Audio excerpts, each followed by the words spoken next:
बिस्मिल्लाहिर्रहमानिर्रहीम। उम्मीद है आप सब लोग खैरियत से होंगे।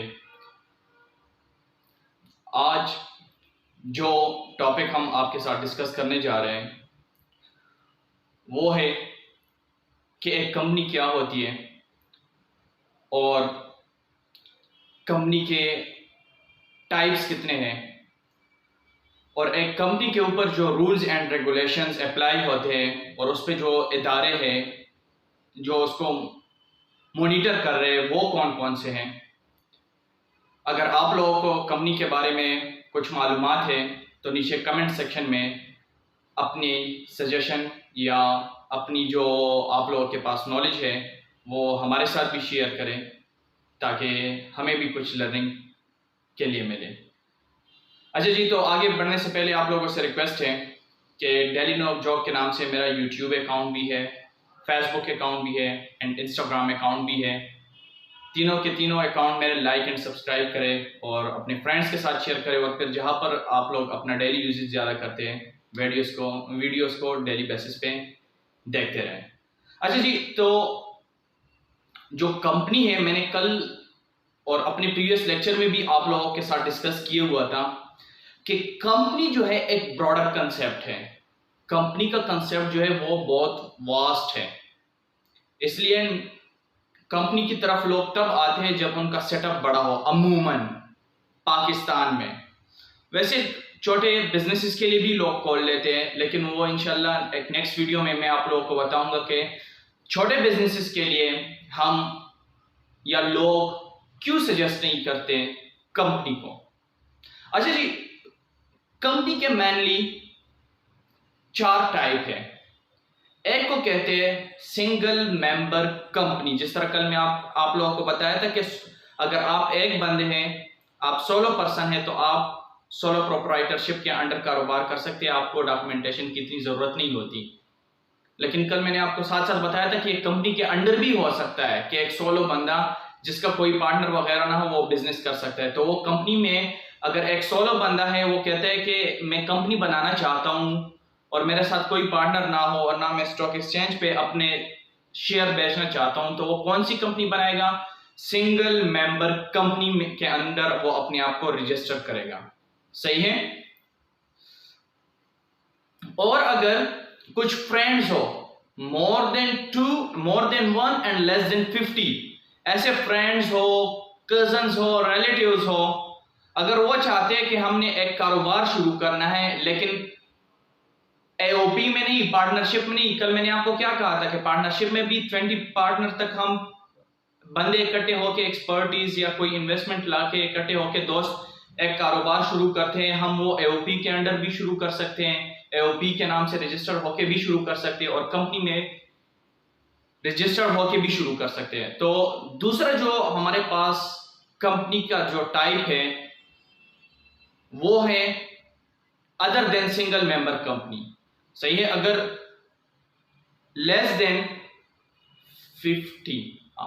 50 हो और मोर देन 1 पर्सन हो, तो ये क्या करेंगे? अगर ये कंपनी के अंडर, कंपनी के नाम के अंदर कारोबार करना चाहते हैं तो ये कौन सी कंपनी खोलेंगे?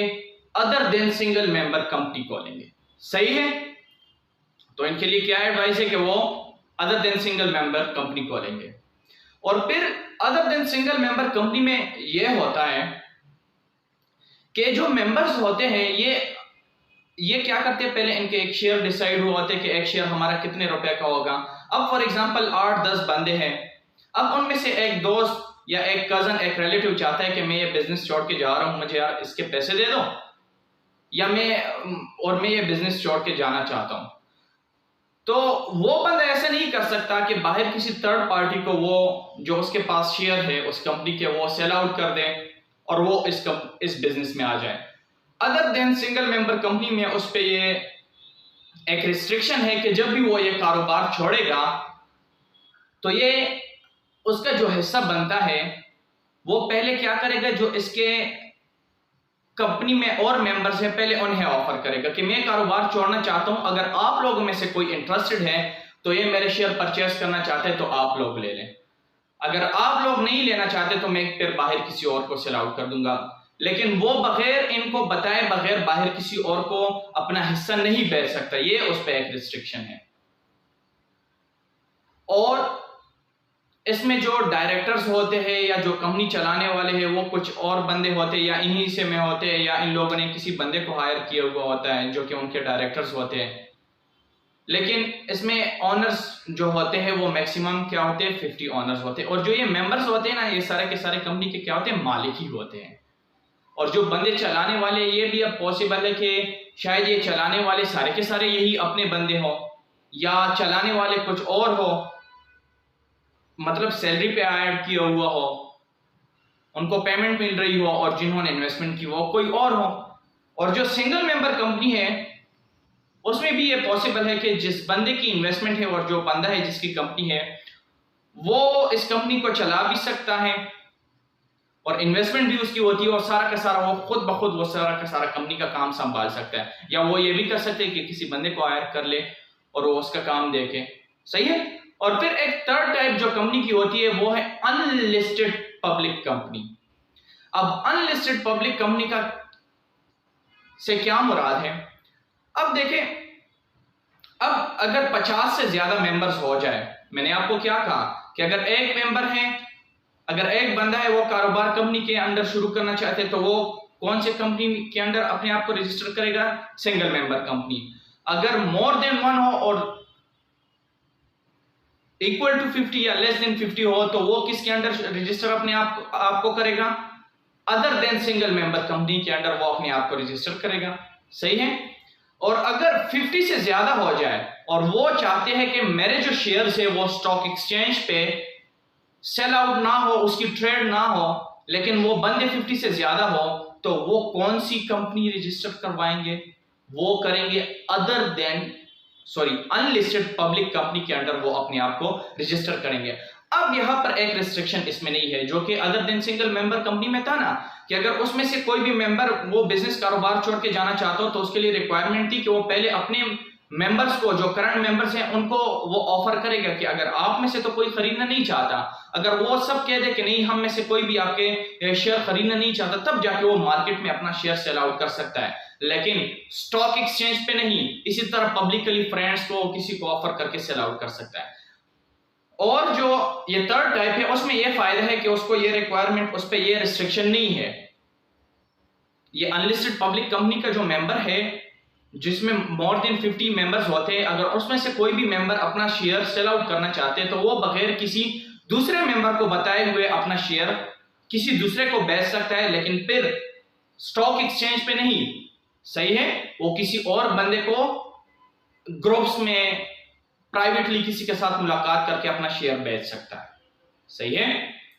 चौथी जो टाइप है जो कि बहुत बड़ी वास्ट टाइप है, जो कि बहुत ह्यूज टाइप होती है और जिसके शेयर आप लोगों ने मार्केट में भी सुना हुआ होगा, अमूमन सुना हुआ होगा कि एंग्रो के शेयर ले लो, HBL के शेयर ले लो, लकी सीमेंट के शेयर ले लो, ये फाइवर के शेयर ले लो, अमेजोन के शेयर ले लो, टेस्ला के शेयर ले लो। अब ये वो कंपनी होती है जिसमें क्या होते हैं कि नंबर ऑफ मेंबर्स बहुत ज्यादा होते हैं। देखिए मैंने आपको पहले ही बताया था कि ये जो नंबर ऑफ मेंबर्स कह रहा हूं ना, ये हर एक मेंबर चाहे उसके पास 1 शेयर है या 100 शेयर है या 10 लाख शेयर है, ये एक नंबर ऑफ शेयर होल्डर जो है जिसने शेयर लिए हुए उस कंपनी का, वो भी इस कंपनी का ओनर है और जिसके पास 10,000 है वो भी ओनर है। अब वो ओनरशिप पे फिर डिसाइड करता है, उसकी कंट्रीब्यूशन पे, उसके नंबर ऑफ शेयर पे डिसाइड करता है कि अब वो उसमें डिसीजन मेकिंग का राइट रखता है कि नहीं, लेकिन ओनर वो भी है, राइट उसका भी उतना है जितना वो 10 लाख शेयर होल्डर का है। अब इसमें क्या होता है कि अमूमन क्या होता है कि पब्लिक ने इसमें इन्वेस्टमेंट की हुई होती है। सही है। इसके शेयर क्या होते हैं, स्टॉक एक्सचेंज पे रजिस्टर्ड हुए होते हैं, मतलब स्टॉक एक्सचेंज पे ट्रेड होते रहते हैं। आप लोगों ने अमूमन देखा हुआ होगा कि आज तो इस कंपनी के शेयर ऊपर जा रहे हैं, इसके डाउन जा रहे हैं। तो ये कौन सी कंपनियों के होते हैं? जो कि लिस्टेड कंपनियां होती, पब्लिक लिस्टेड कंपनी, जिसमें सारी की सारी पब्लिक इन्वॉल्व होती है।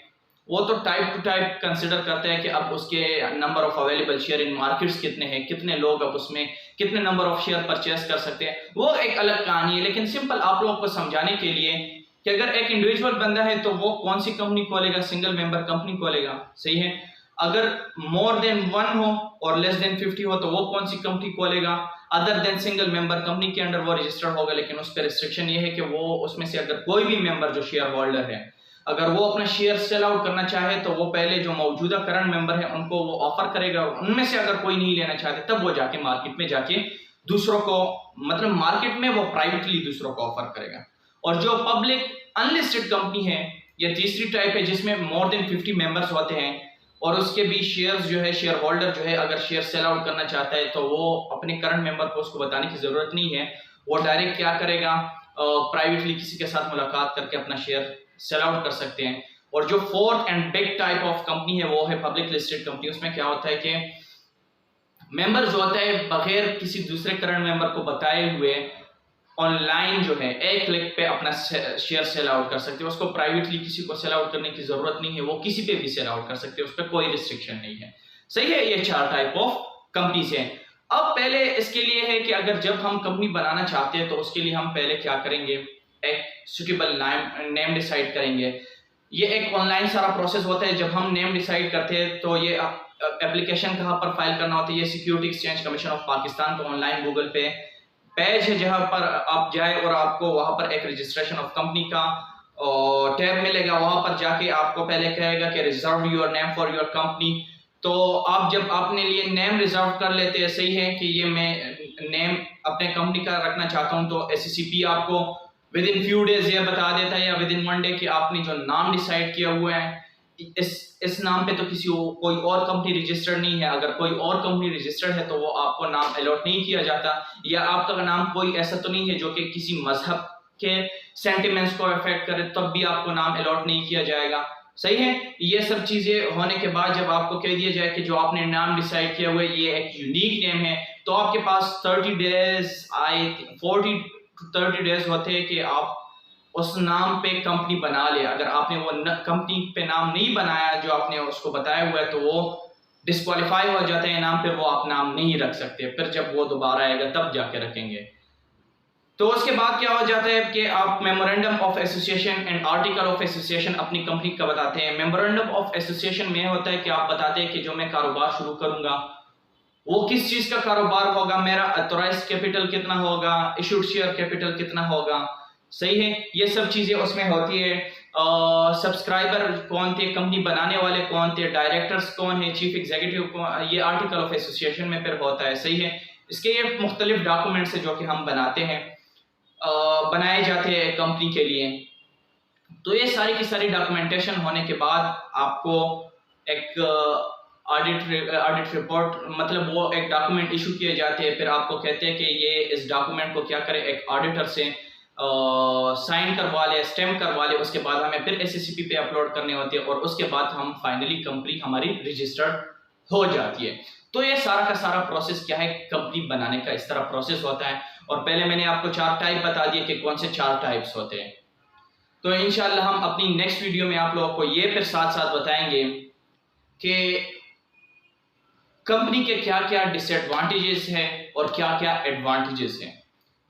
एक नेक्स्ट वीडियो में हम आप लोगों के साथ यह डिसाइड करेंगे कि हम ये किस तरह डिसाइड करेंगे कि अभी हमें कंपनी की तरफ जाना चाहिए या किस तरफ जाना चाहिए। तो इंशाल्लाह तब तक के लिए अपना ख्याल रखिएगा और हमें इजाज़त दीजिए। और आप लोगों का बहुत बहुत शुक्रिया वीडियोस देखने के लिए। अल्लाह हाफिज़।